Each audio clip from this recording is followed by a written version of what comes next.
Dear friends, कैसे हैं आप सब। मैं अस्मा अंजुम। आज हम देखेंगे इंग्लिश ग्रामर, उसमें बेसिक कंसेप्ट के बारे में देखेंगे कि स्टार्टिंग में हम ग्रामर को कैसे समझें। उर्दू मीडियम वालों के लिए है ये वीडियो, जो उर्दू मीडियम के स्टूडेंट्स हैं उनके लिए है, क्योंकि मैं यहाँ पे उर्दू के वर्ड्स यूज़ करूँगी। सिंपल एक्सप्लेनेशन है, क्लास 5th से तो क्लास 12 तक के सारे लोग इसको देख सकते हैं। टीईटी एग्ज़ाम, टेट एग्ज़ाम और ऑल अदर एग्ज़ाम के लिए भी ये फ़ायदेमंद वीडियो है। और ये वीडियो अभी उर्दू में है, इसके बाद का जो वीडियो रहेगा वो हिंदी और मराठी स्टूडेंट्स के लिए रहेगा जो हिंदी और मराठी लैंग्वेज को जानते हैं। तो हम देखेंगे लैंग्वेज क्या है। कोई भी लैंग्वेज यानी कि ज़बान, उर्दू में उसे ज़बान कहा जाता है। जो हम ज़बान सीखते हैं, जैसे कि हमारी सेकेंड लैंग्वेज हम सीखते हैं इंग्लिश, तो ये क्या है, एक ज़बान है जिसे सीखा जाता है। कोई भी लैंग्वेज की स्क्रिप्ट होती है। स्क्रिप्ट यानी कि रस्मुल ख़त होते हैं उसके। स्क्रिप्ट का मतलब होता है रस्मुल ख़त। रस्मुल ख़त क्या है कि जिसे हम जो आवाज़ को निकाल रहे हैं उसकी लिखावट, उसकी अलामत। जैसे मैं आपको बोलूँ ए, तो ए आप लिखेंगे ऐसे, यानी कि इसका रस्मुल ख़त है ए, ये आवाज़ है और अलामत क्या रहेंगी उसकी, ऐसी। मैं बोलूँ अगर पी, तो आप बोलेंगे पी, ये आवाज़ की ये अलामत है, ये साउंड के लिए ये अलामत यूज़ की जाती है। तो ये हो गया रस्मुल ख़त। साउंड यानी कि आवाज़, जो आवाज़ें होती है किसी भी ज़बान की, वो साउंड कहलाते हैं। अब आपको पता है इंग्लिश ज़बान में, इंग्लिश लैंग्वेज में वॉवेल्स 5 है। ए, ई, आई, ओ, यू, ये 5 वॉवेल्स है। ये 5 वॉवेल्स की टोटल 20 आवाज़ निकलती है। 20 आवाज़ें इससे मिलके बनती है। वॉवेल्स को छोड़कर, ए, ई, आई, ओ, यू को छोड़कर कंसोनेंट 21 है, 21 है और इनके साउंड 24 है। तो टोटल लेटर्स कितने हैं इंग्लिश के, 26। और आवाज़ कितनी रहेंगी, आवाज़ें कितनी है इंग्लिश ज़बान में, टोटल 44 आवाज़ें हैं। 44 आवाज़ें हैं और 26 टोटल उसके अल्फ़ाबेट्स है, लेटर्स है। तो ये आपको बेसिक नॉलेज मालूम होनी चाहिए। किसी भी लैंग्वेज को जब आप सीखते हैं, किसी भी ज़बान को जब आप सीखते हैं, तो जैसे कि अभी हम इंग्लिश की बात कर रहे हैं, हम इंग्लिश ज़बान की बात कर रहे हैं, लैंग्वेज की बात कर रहे हैं, तो उसके अल्फ़ाबेट्स आपको पता होने चाहिए। फिर उनका साउंड पता होना चाहिए कि साउंड कैसा है सबका। फिर आपको उनके सेंटेंस पैटर्न को पता होना चाहिए कि सेंटेंस बनाने का स्ट्रक्चर क्या है, उसका तरीक़ा क्या है। उसके बाद आपको टेंस पूरी तरह से पता होने चाहिए, तब आप इंग्लिश ज़बान को बोल भी सकते हैं और लिख भी सकते हैं। अब हम देखेंगे, मैंने जैसे कि बताया है कि आज हम सिर्फ इसका बेसिक देखेंगे। तो हम सबसे पहले देखते हैं सिर्फ एक सेंटेंस कैसे बनता है और एक सेंटेंस में कितनी चीज़ें दी जाती है। देखिए, जब इंग्लिश का सेंटेंस बनता है तो उसके लिए ज़रूरी है कि सबसे पहले आए सब्जेक्ट, उसके बाद आता है वर्ब, उसके बाद आता है ऑब्जेक्ट या तो फिर कॉम्प्लीमेंट। या तो ऑब्जेक्ट यूज़ होगा या फिर कॉम्प्लीमेंट यूज़ होगा एक सेंटेंस में। सेंटेंस होता है जुमला, पूरा एक जुमला। तो जुमले में, सेंटेंस में सब्जेक्ट पहले रहेगा, वर्ब रहेगा, ऑब्जेक्ट रहेगा एंड कॉम्प्लीमेंट रहेगा। अब सब्जेक्ट के बारे में देखेंगे, हम एक एक करके जाते हैं। तो सब्जेक्ट के बारे में देखेंगे। सब्जेक्ट क्या होता है, सब्जेक्ट होता है जो वर्क, जो भी वर्ब है या वर्क है जो परफॉर्म कर रहा है। उर्दू में हम इसको बोलते हैं फाइल। फाइल कौन होता है, काम करने वाला। काम करने वाला होता है फाइल, काम करने वाला होता है फाइल, जिसे हम इंग्लिश में कहते हैं subject. Subject who perform work, जो भी वर्क करता है या जो भी वर्ब करता है, तो वो होता है सब्जेक्ट फाइल। अब जैसे कि मिसाल देखिए, Anjum going to school, Anjum going to college, Anjum college जा रही है। तो यहाँ पे काम कौन कर रहा है, अंजुम। तो अंजुम यहाँ पे है सब्जेक्ट। गोइंग यानी के जाना, ये हो गया काम, वर्ब, और कहाँ जा रही है वो, कॉलेज। तो सब्जेक्ट यहाँ पे है जो काम करने वाला है।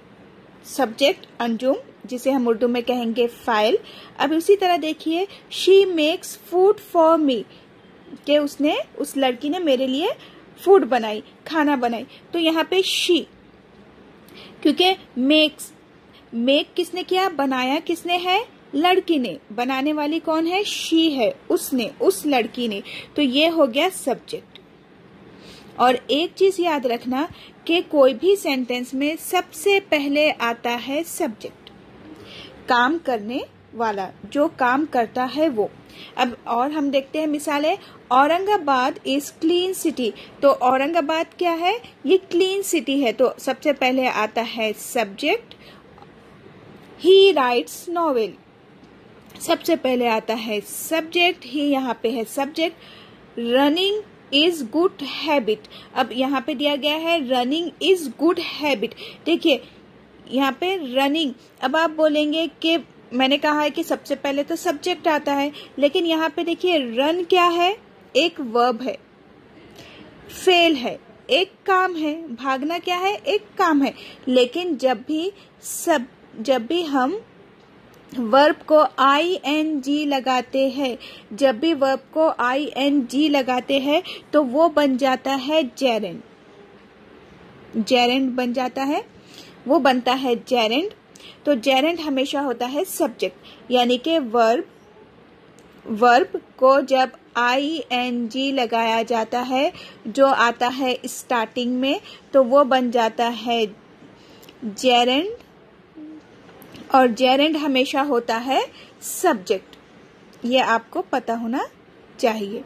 तो स्टार्टिंग में क्या आया, हमारे वर्ब को लग गया ing यानी कि जेरेंड, तो रनिंग हो गया यहाँ पे सब्जेक्ट। देखिए इसी तरह के क्वेश्चंस आ जाते हैं पेपर में, और हम देखते हैं और सोचते हैं कि फिर इसमें सब्जेक्ट कहाँ पर है, ये तो वर्ब हो गया, ये रनिंग तो ये वर्ब हो गया। लेकिन नहीं, ये वर्ब को ing लग गया है। जब ing लग गया है मतलब ये वर्ब नहीं रहा, बल्कि ये बन गया हमारा सब्जेक्ट, और इसे कहा जाता है जेरेंड। अब नेक्स्ट देखते हैं, to read is good habit. यहाँ पे to read is good habit है, तो सब्जेक्ट क्या है। अब मैंने तो आपको कहा है कि सब्जेक्ट सबसे पहले आता है सेंटेंस में, तो सब्जेक्ट क्या है, टू रीड, ये सब्जेक्ट ही है। अब कैसे है, देखिए आप बोलेंगे यहाँ पे तो रीड है, रीड यानी कि पढ़ना, और ये तो वर्ब है। लेकिन देखिए जब टू लग जाता है, जब भी टू प्लस वर्ब होता है, वर्ब को टू लग जाता है, इसे इन्फिनिटिव कहते हैं। इन्फिनिटिव यानी कि जो वर्ब से पहले टू को ऐड करता है, तो उसे इन्फिनिटिव कहते हैं, और वो हमेशा सब्जेक्ट का काम करता है। तो आपको ये रूल्स याद होने चाहिए। अक्सर एग्जाम में कंफ्यूज करने के लिए ये दो चीजें दी जाती है, और आपको सब्जेक्ट पहचानना पड़ता है।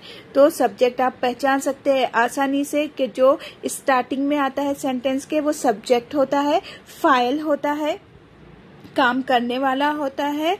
लेकिन अगर वर्ब को ing लग जाता है तो वो जेरेंड कहलाता है, जो स्टार्टिंग में आता है, जो सब्जेक्ट होता है।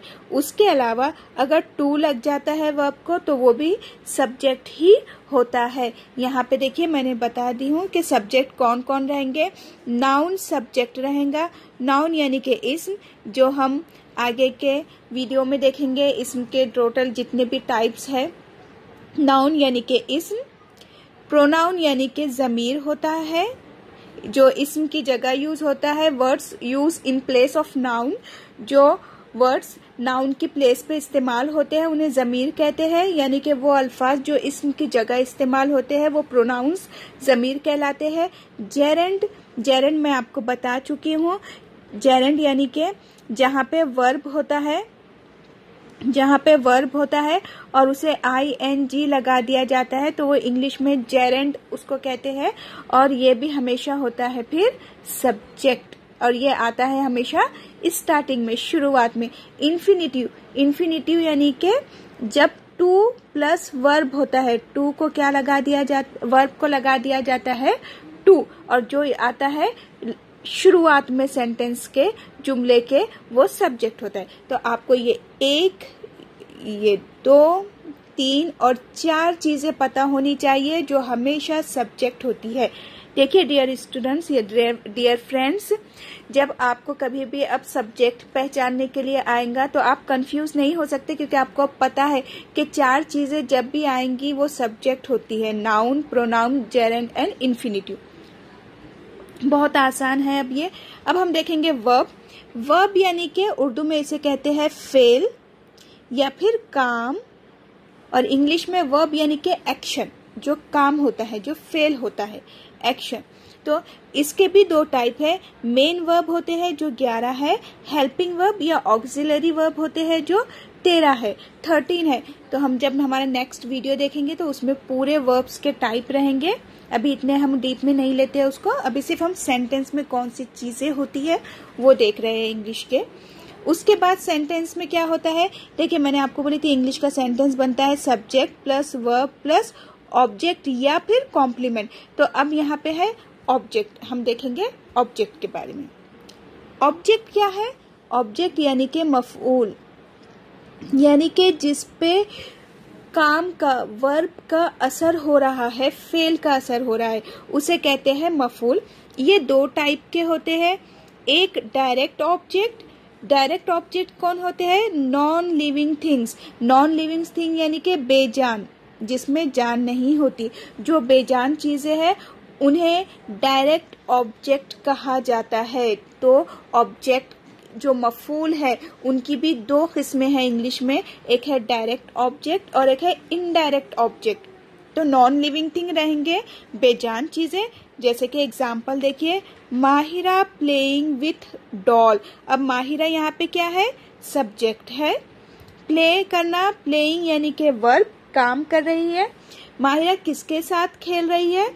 डॉल के। तो डॉल यहाँ पे क्या हो गया? ऑब्जेक्ट। डॉल है ऑब्जेक्ट। ऑब्जेक्ट यानी कि उर्दू में मफूल, जिस पे काम का असर हो रहा है, ऑब्जेक्ट। लेकिन देखिए ये डॉल जानदार है या बेजान है? ये नॉन लिविंग है। डॉल नॉन लिविंग है क्योंकि इसमें जान नहीं है, नॉन लिविंग है, बेजान है, इसलिए ये हो गया हमारा डायरेक्ट ऑब्जेक्ट। ऑब्जेक्ट तो है लेकिन डायरेक्ट ऑब्जेक्ट। अब हम एक और मिसाल देखते हैं, अस्मा रीडिंग नॉवेल। अस्मा रीडिंग नॉवेल, यहाँ पे अस्मा क्या है? सब्जेक्ट। क्या रीड कर रही है? वो रीडिंग कर रही है, यानी कि वर्ब है, लेकिन क्या?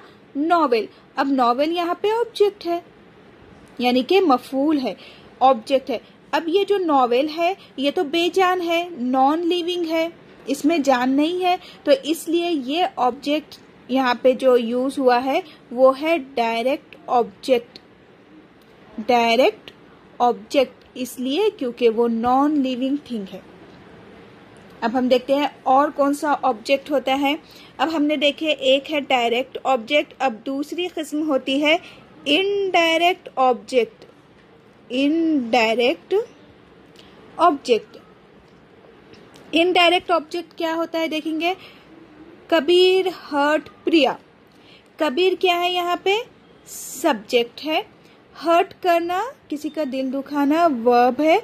और प्रिया, किसका दिल दुखा, किस पे काम का असर हुआ? प्रिया पे। तो ये हो गई ऑब्जेक्ट। प्रिया यहाँ पे है ऑब्जेक्ट। लेकिन देखिए यहाँ पे जो ऑब्जेक्ट है प्रिया है, तो यहाँ पे प्रिया लिविंग थिंग है। प्रिया यहाँ पे लिविंग पर्सन है, यानी कि जानदार है।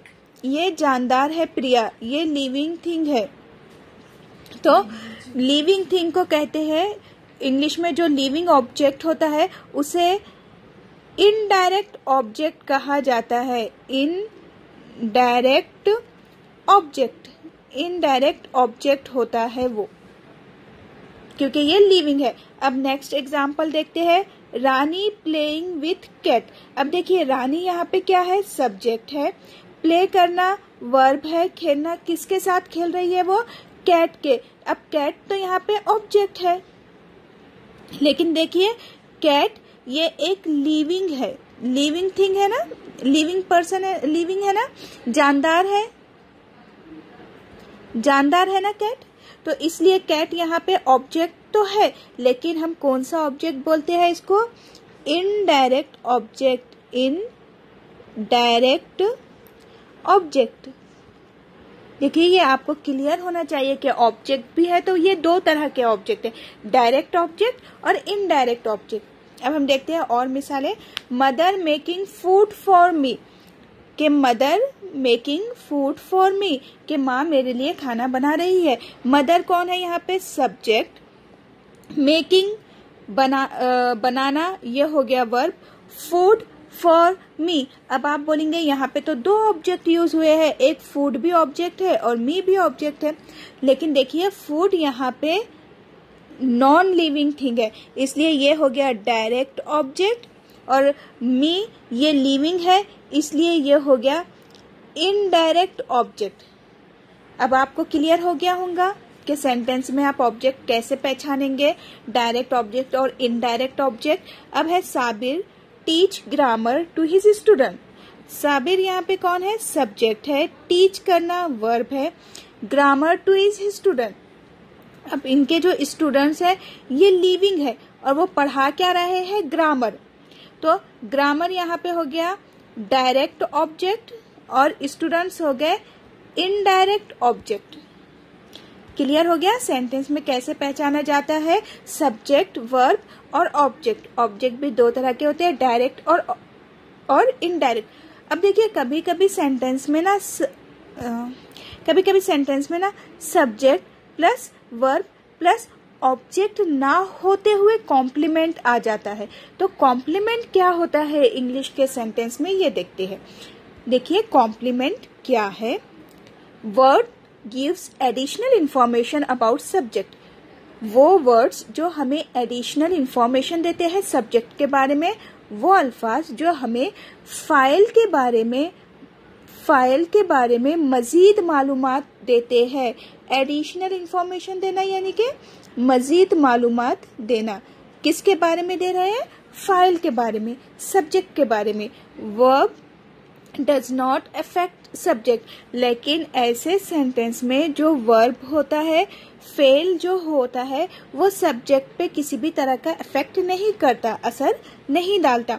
और एक चीज इसमें होती है कि हेल्पिंग वर्ब जो है वो यूज होते हैं मेन वर्ब के तौर पे, यानी कि यहाँ पे सिर्फ हेल्पिंग वर्ब यूज होते हैं और वो ही उसका मेन वर्ब माना जाता है। एग्जाम्पल से समझ लेते हैं। ही इज अ टीचर, यहाँ पे है ही इज अ टीचर, ही यहाँ पे है सब्जेक्ट और इज हेल्पिंग वर्ब है, लेकिन इज यहाँ पे कंसिडर किया जाएगा, माना जाएगा मेन वर्ब के तौर पे, फेल के तौर पे।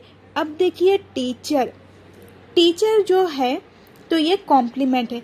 देखिए टीचर क्या असर कर रहा है कि किसी चीज पे, या तो फिर यहाँ पे कोई ऐसा वर्ब है क्या जो असर कर रहा है सब्जेक्ट पे? नहीं। तो इसलिए जहां पर हेल्पिंग वर्ब मेन वर्ब के तौर पे इस्तेमाल होता है वहां पे कॉम्प्लीमेंट आता है। ही इज अ टीचर, कि वो टीचर है।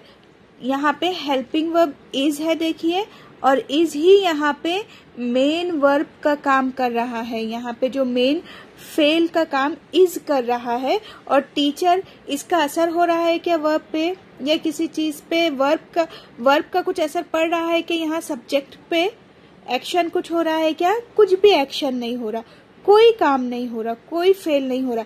तो ये हो गया complement. India is a beautiful country. अब देखिए एग्जाम पेपर में आपको आ गया कि India is a beautiful country, तो आपको यहाँ पे पहचानना है सब्जेक्ट, वर्ब, ऑब्जेक्ट या कॉम्प्लीमेंट। तो आपको पता है सबसे पहले सब्जेक्ट आता है, इंडिया यहाँ पे सब्जेक्ट है, लेकिन आप देखेंगे आगे कि यहाँ पे तो वर्ब आया ही नहीं, सिर्फ हेल्पिंग वर्ब है, इज अ ब्यूटीफुल कंट्री। तो ये जो ब्यूटीफुल कंट्री है ना, ये कॉम्प्लीमेंट है यहाँ पे। क्यों? क्योंकि देखिए इज जो आया है, इज यहाँ पे हेल्पिंग वर्ब नहीं है, बल्कि इज यहाँ पे मेन वर्ब है, और जिस सेंटेंस में हेल्पिंग वर्ब मेन वर्ब का काम करता है वहाँ कॉम्प्लीमेंट आता है। अब देखिए making video is my hobby, के वीडियो को बनाना ये मेरी हॉबी है। तो यहाँ पे हॉबी जो हो गई, तो ये हॉबी हो गई कॉम्प्लीमेंट। ठीक है, तो आज हमने सिर्फ बेसिक देखे थे ग्रामर का कि एक जो सेंटेंस बनता है इंग्लिश लैंग्वेज में उसमें कौन कौन सी चीज़ें रहती है और उसे हम पहचानते कैसे हैं। अब जो सब्जेक्ट है, ऑब्जेक्ट है, वर्ब है, कॉम्प्लीमेंट है, ये समझना शायद आसान हो गया होगा आपके लिए। मेरा वीडियो पसंद आया है तो इसे ज़्यादा से ज़्यादा लाइक कीजिए, शेयर कीजिए, सब्सक्राइब कीजिए। देखिए ये बेसिक जो ग्रामर है ये आता ही है एग्ज़ाम में, तकरीबन कॉम्पिटिटिव एग्ज़ाम में ये इस तरह की कंसेप्ट को क्लियर होना ज़रूरी रहता है। 5th से तो 12th क्लास के लिए भी है और अदर कॉम्पिटिटिव एग्ज़ाम के लिए भी है। बेसिक था, ज़्यादा से ज़्यादा शेयर कीजिए मेरे वीडियो को। टेक केयर, अल्लाह हाफिज़।